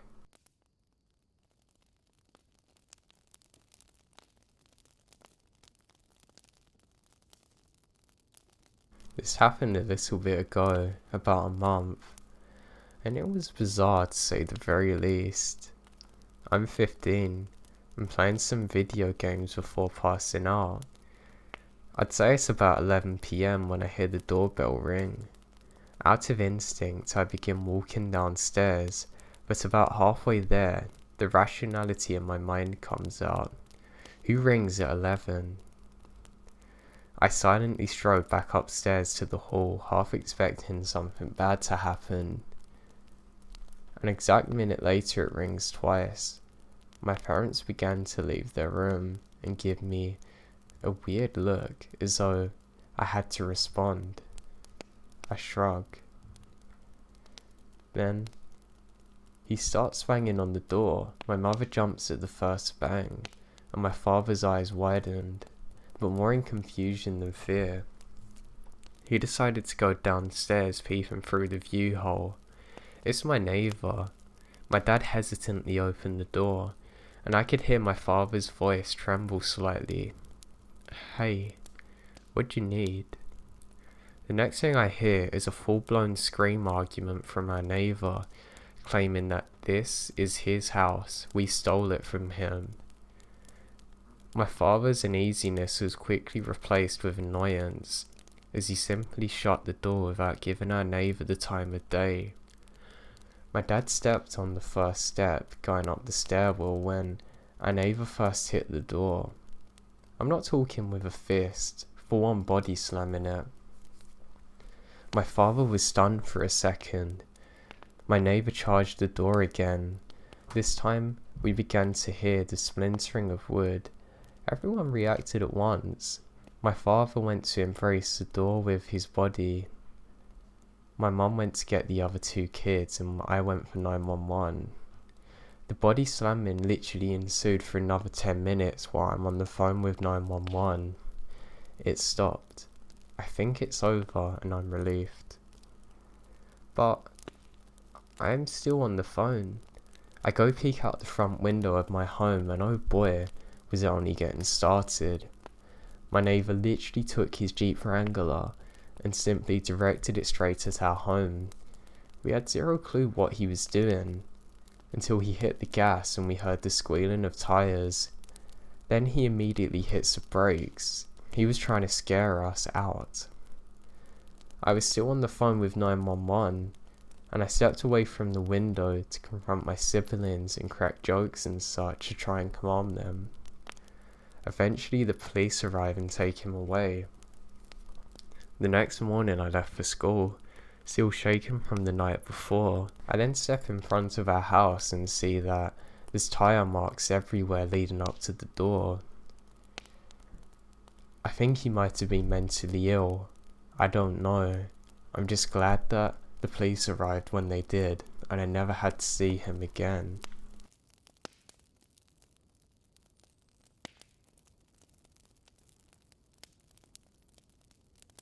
I called the police this morning and spoke to an officer who basically told me that as for right now, there's nothing they can really do unless the case escalates, but he did not say that I was right to call in and that they're aware that something might be happening. He also said that getting security cameras is a good idea, as well as getting my landlord to change the locks. He also said that they're going to send a patrol car down my street every once in a while to make sure no one's lurking. So this has been happening for about 1.5 years now. And tonight something happened that finally made me and my boyfriend realize that I wasn't imagining things. About 1.5 years ago, after living in my apartment for over 5 years, I all of a sudden started noticing that things would be out of place when I got home from work. Things that almost seemed out of place on purpose to mess with my OCD. Sometimes I would notice that knives were being put back into the block the wrong way, or little ornaments that I have around my house were facing the wrong way. Sometimes my clothes were hung up in the closet the wrong way. Just little things that I would feel was off, but there was no way to prove it. In all honesty, it could have been me just not thinking right while putting things back, daydreaming or whatever. Well, after a couple of months of things randomly being put out of place, and always having that creeped out feeling, things stopped going out of place, and I put it to the back of my mind and stopped being so paranoid, and move on with my life. That is, until about 2 weeks ago. For the first couple of weeks, my cat has seriously been trying to tell me something when I get home from work. Anyone with a cat will know exactly how they meow, and there's a type that's not I'm hungry or I'm annoyed you've been at work all day. It's a meow as in I'm scared, if that makes sense. I didn't really think anything of it because cats can be jerks sometimes, so I assumed he was just bored and wanted to go and complain. The other day though, when I come back from work however, I noticed a pair of balled up socks that do not belong to me somewhere on the floor. This is really weird. My boyfriend come over the next night and I told him that he's left a pair of socks here. He looked at the socks and says they're not his. My heart sunk and so did his. We both knew that someone had been coming into the house again, and it probably wasn't my imagination now. A few days later, I come home from work and found a bag of Ninja store on the top of my couch. It was empty. This bag had come from inside my house. I had just bought a bathing suit from a store a couple of weeks prior, and the receipt for that's not in the bag. At first I thought my cat might have dragged it in there, but upon inspection there's no teeth marks, as well as my cat couldn't have opened my closet door and gone in there. It was on the top shelf, literally. The final and perhaps most unsettling thing that happened tonight. My boyfriend met me after work and we went out for dinner. We went back to the apartment after, and I went to unlock my door and noticed that it's already unlocked. Locking the door when I leave my house is the one thing that I'm most OCD about. I don't just double and triple check it, I quadruple check it. It's just a habit and integrated into me. Everyone who knows me knows that I do so, as I even do it to their doors.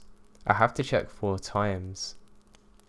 Even my boyfriend was on red alert when he noticed that my door was unlocked. We entered my house and I was checking to see if anything was out of place. He ran to the sliding glass door and tugged it, and it opened right up. I never leave the door unlocked. He witnessed me lock it on Sunday when I closed the door because it was getting too cold. He saw me check it 4 times. I have not opened it since then. We are both convinced that someone's been in my house. Whoever has been coming in somehow has a key. The fact that they left the sliding door unlocked makes me think that maybe they're planning to come back with ill intentions. If they have a key, why would they need to unlock the sliding door unless they don't want to be identified by security cameras in the building?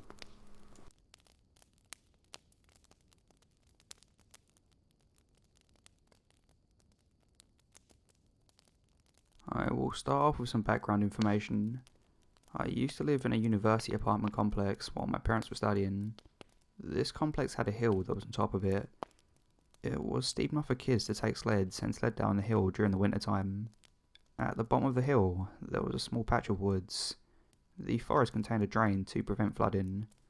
So back in elementary school, I was hanging out with my friend Daniel during summer break.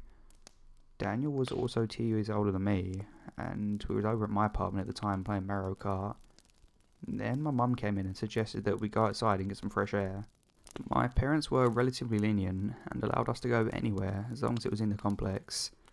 Unfortunately for Daniel and I, we pushed this rule today. We went outside and went down to the woods to do some exploring. We began by looking for turtles, snakes and frogs. We couldn't find anything, so Daniel suggested to go through the flood drain and see if there was anything on the other side. The tunnel was dry since it hadn't rained in ages, so I was okay with it. I had been to the other side before, and it just led to a creek, and it was rather nice and secluded. So today, we went through the tunnel like usual, and when we came out, there was a group of 4 sketchy-looking high school boys smoking. They saw us, and being a 3rd grader, I got nervous. So I will briefly describe them to make it easier to differentiate between the 4. One boy was chubby, one skinny one was holding a speaker, and one had long hair, and looked like a stereotypical surfer. I'll call them Fat Boy, Skinny Boy, DJ, and Surfer Boy. Upon seeing us, they dropped the cigarettes and started heading over to us. Fat Boy asked, "What the hell are you guys doing back there?" I was still really nervous, so Daniel did all the talking.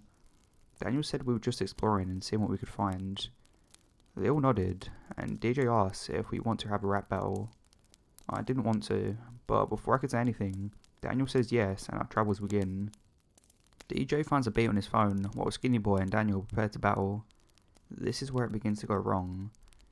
At first, it's rather harmless, and Skinny Boy was a decent rapper, and Daniel was absolutely awful. Now, I forgot to mention that Daniel was quite racist, and Fat Boy was black. At some point in Daniel's verse, he decides it's a good idea to use the N-word. Upon hearing this, Fat Boy calls out, "What did you just say?" Daniel looks nervous now, and stutters that it just slipped out. I start grabbing Daniel and trying to leave through the tunnel, when Skinny Boy grabs Daniel by the shirt collar and drags him closer to him. I begin to try and run away, like I am a little scared wimp, and get my parents' help. DJ sees me trying to leave and pushes me so hard that I fall and eat the dirt. After that, no one is forced on me, and they're all just standing in a circle around Daniel. I continue running through the tunnel, out of the woods, up the hill, and into my apartment. I frantically burst inside and started tearing up and telling my parents that Daniel was in trouble with the older boys. I was unable to articulate sentences because I was panicking, so it took 5 minutes for my parents to understand what I was saying. After I finished and told them what happened, my dad grabbed a baseball bat and went with me through the tunnel. 15 minutes had passed at this point. My dad and I arrived at a horror scene. The 4 boys were all gone, and Daniel was lying in a bloody mess on the ground. He was knocked unconscious by the boys, and there was a tooth line next to him. My dad quickly called 911 and attempted to explain the situation. I had to help out because my parents are foreign and struggled to explain things at times. After he explained what had happened, he told me to go up to the apartment and wait for help to arrive and lead them to where Daniel was. We had also called Daniel's parents and let them know what happened. Luckily, we live in a relatively small town, so it took everyone around 10 minutes to arrive. I led everyone to the scene that had just occurred behind the tunnel. When we got there, the paramedics got to work on Daniel to get him awake and treated his numerous injuries. Daniel barely regained consciousness eventually, and then was led to the ambulance to be driven to the hospital with his parents. 2 police officers stayed behind my parents and I to give us a lesson about being more strict and being careful in areas you think are safe. After everyone left, my parents didn't even ground me because of the shock I had just witnessed. After this, I never talked to Daniel again since his parents were annoyed about my irresponsibility and my parents' lack of care. He also had probably moved since I've never seen him around school. If anyone gets to this point in the story, I would ask you to be responsible, and if you're a parent, be strict on your child and always know where they are.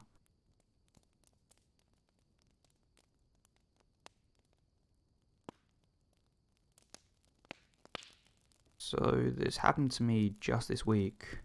Tuesday night was prom night, and me and my girlfriend had a whole day planned together. Part of that day involved a hike, which ultimately was just an excuse to make out. So we met at my house, and then she and I biked a few miles down a hiking trail. When we got to the park, we locked up our bikes to the fence around the parking lot. There were no bike racks, and then walked up to the trail head. We walked up the trail a bit, then found a log that was a bit off the trail and sat down. The park was pretty deserted. We saw one couple walking their dog on the trail, but other than that, nobody was there. There were only 3 or 4 cars in the lot, but as we were resting, we see this guy in a blue checkered shirt. For the purpose of this story, we'll call him Blue. He looked like he was in his late 30s or early 40s, was quite tall and skinny, and had a long face. He kind of looked like a stereotypical meth head from a TV show, though I didn't really get a druggy vibe from him. He walked by us on the trail. We were maybe 20 or 30 feet from the trail, and as he walked, he kept kind of glancing over at us. We were just chatting at this point, and figured he'd maybe seen us kissing and was kind of grossed out, so we dismissed it as him just feeling uncomfortable. And then a few minutes later, another man walks up the trail. We'll call him White, because he's wearing a white t-shirt. I know my name's a real original. He was a shorter man, and stockier than Blue, and looked like he was in his mid to late 30s. However, unlike Blue, his glances at us were more pronounced and noticeable.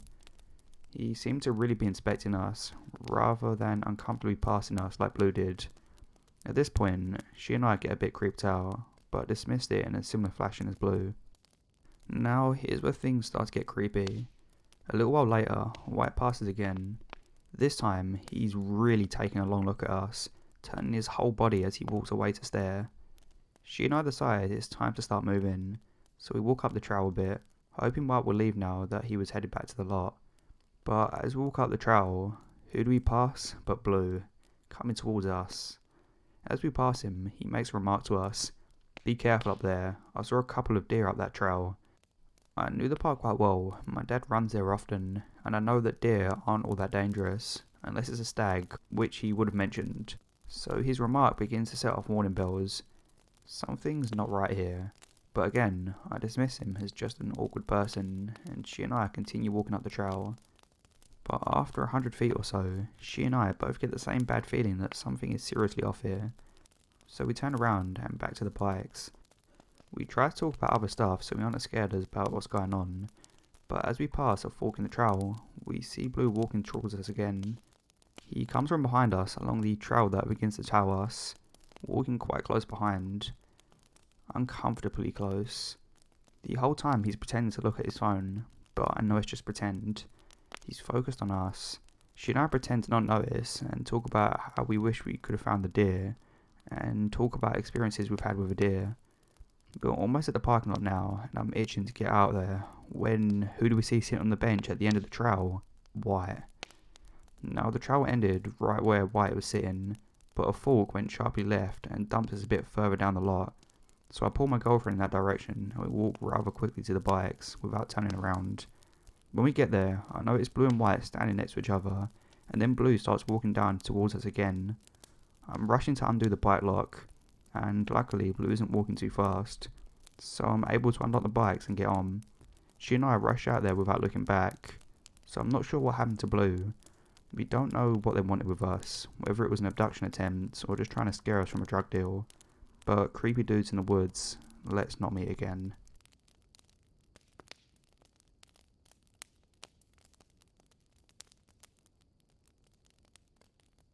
This story takes place some time ago. I was around 13 years old at the time. At the time, I was staying with my mum and older sister at my late grandfather's cabin in the middle of the woods. It was a dark night around mid-August, and we had been spending the summer up there. Now, this cabin has always had a distinct personality. My great-grandfather built it himself after he finished fighting the war during World War II. The interior is made up entirely of dark wood.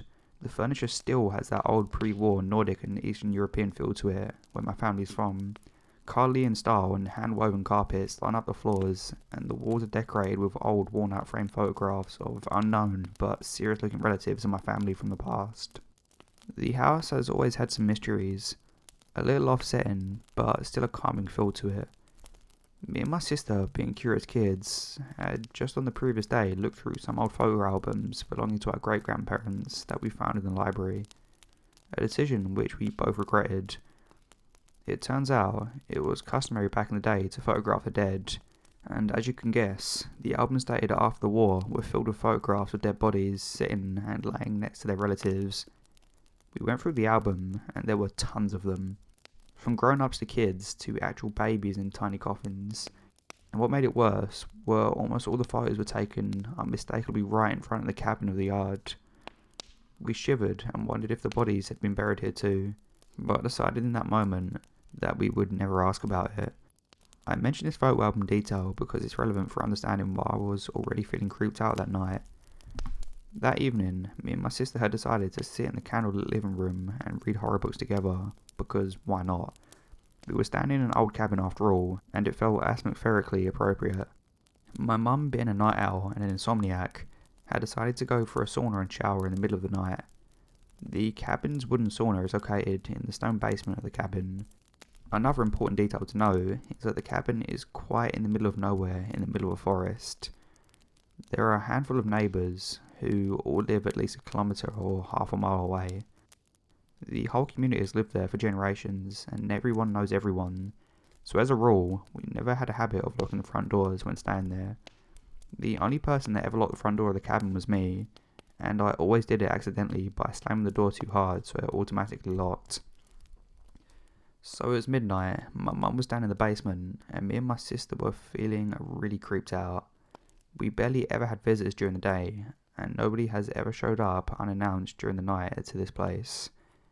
We decided in that moment that we were probably mistaken and feeling spooked by the stories, and that it must be the wind that was making the noise. We were in a mostly light mood, despite both of us feeling a bit creeped out, when suddenly out of nowhere we hear a faint knock on the door. We both jump up. We barely ever had visitors during the day, and no one has ever showed up unannounced during the night to this place. We decided that in the moment that we were probably mistaken and feeling spooked by the stories, and it must have been the wind that was making the noise. But no, the faint calm knocking came again, then louder, followed by even louder knocking. We realised that undeniably there had to be someone out there and that they wanted to get in.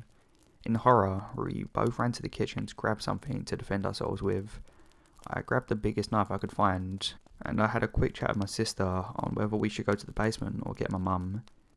The knocking continues, and this time whoever it was wasn't knocking on the door anymore, but they had moved to the curtain-covered window next to the door to knock on it instead.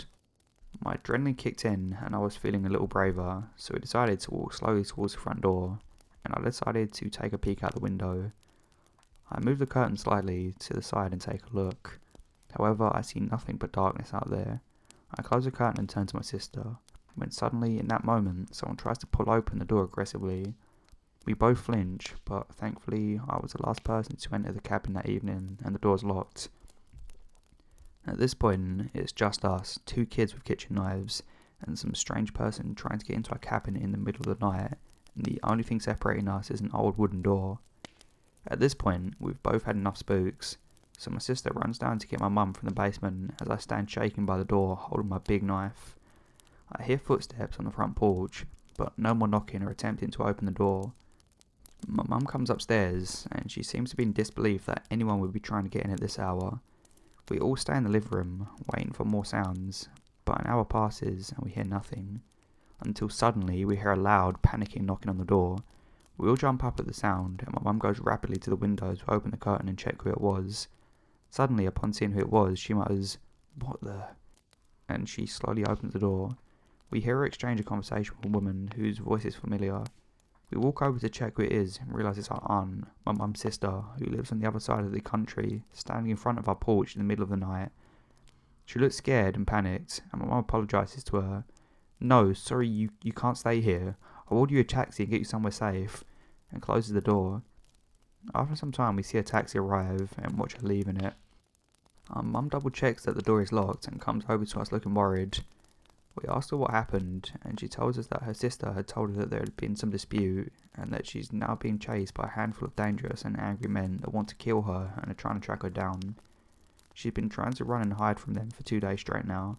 She has always lived a kind of wild life, but this was something new. The part of the story that really brought me chills is that the aunt claims that she had just arrived at our front porch that very moment when we heard the panic knocking on the door. She certainly hadn't been standing there quietly for an hour or been knocking on the windows, meaning that whoever was the person that was faintly knocking on the door about an hour before her arrival wasn't her.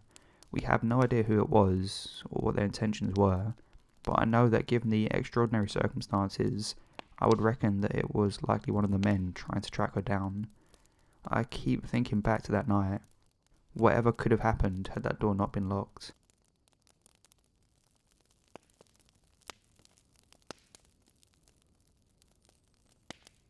I worked in a forest maintenance and forest agriculture for a while. Some friends owned a big plot of land in the Rocky Mountains. A group of us, all guys aged 18 to 38 years of age, would gather together several times a year, go into the mountains for several days and clear up shrub bush, make fires and, when appropriate, cut Christmas trees. This particular time, it was early spring, and our crew of 9 was at about 9,200 feet elevation. There was a fairly significant amount of snow on the ground. We had put in a long day's work and were headed to camp, until the old guy of the crew asked if we wanted to head to the slope. This is a near treeless slope, free of any large rocks, about 100 yards wide, with tracks of big trees on either side. We would go there and, using one of the gators, tow a tube downhill in the snow. It was so much fun. We got to the slope, set up a fire pit and cracked open the whiskey and started having our fun. We all took several turns being towed. Jeff was the new guy and the youngest at 18. We were giving him the craziest ride, swinging him close to the trees to freak him out, sort of an initiation. It was about 1 AM, pitch black except for our dying fire and lightly snowing. Not the smartest or safest thing I've ever done, but the most fun. Just as we were wrapping up and on the last rides and heading back to the camp, Jeff freaked out. He was stumbling over his words and couldn't express himself very clearly. But finally, we got out of him that about 3/4 way down, he had seen a man standing a few yards into the woods.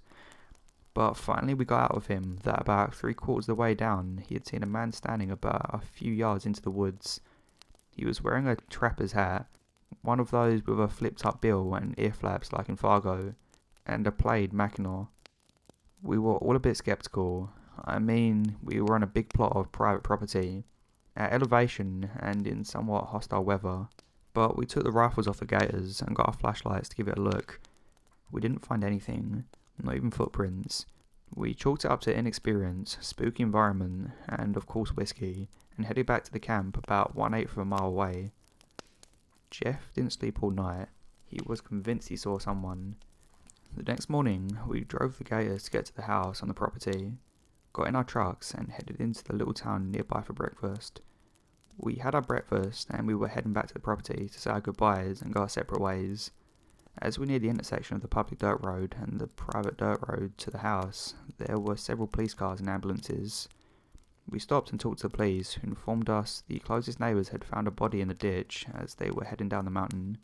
Police had followed in reverse, footprints up the hill, to the slope, and then across the neighbouring property, onto another perpendicular road. They asked if we knew anything, and of course we told them about the man. Sure enough, it was him. Self-inflicted gunshot, probably just minutes after we encountered him. I still don't know what he wanted, or if he was any danger to us, or if we could have helped him. Poor Jeff got his whiskey and meals paid for the next several weeks, but he still gets scuff about it to this day.